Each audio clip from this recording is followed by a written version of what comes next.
পরিষদের মিটিংয়ে আমাদের গুরুত্বপূর্ণ তিনটা সিদ্ধান্ত হয়েছে।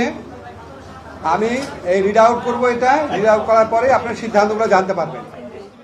আজ শনিবার 20 মে 2000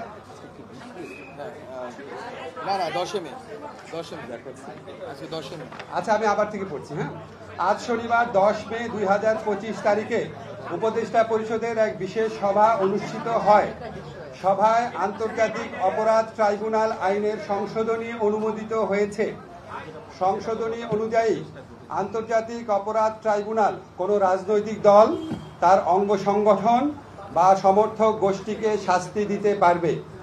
উপদেষ্টা পরিষদের বৈঠকে আন্তর্জাতিক অপরাধ ট্রাইব্যুনালে বাংলাদেশের আওয়ামী লীগ ও তার নেতাদের বিচার কার্য সম্পন্ন না হওয়া পর্যন্ত দেশের নিরাপত্তা ও সার্বভৌমত্ব রক্ষা, জুলাই আন্দোলনের নেতাকর্মীদের নিরাপত্তা এবং আন্তর্জাতিক অপরাধ ট্রাইব্যুনালের বাদী ও সাক্ষীদের সুরক্ষার জন্য সন্ত্রাস বিরোধী আইনের অধীনে সাইবার স্পেস সহ আওয়ামী লীগের যাবতীয় কার্যক্রম নিষিদ্ধ করার সিদ্ধান্ত গ্রহণ করা হয়েছে।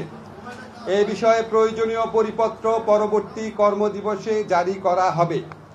এর পাশাপাশি আজকের উপদেষ্টা পরিষদের বৈঠকে জুলাই ঘোষণাপত্র আগামী 30 কার্যদিবসের মধ্যে চূড়ান্ত করে প্রকাশ করার সিদ্ধান্ত গৃহীত হয়েছে।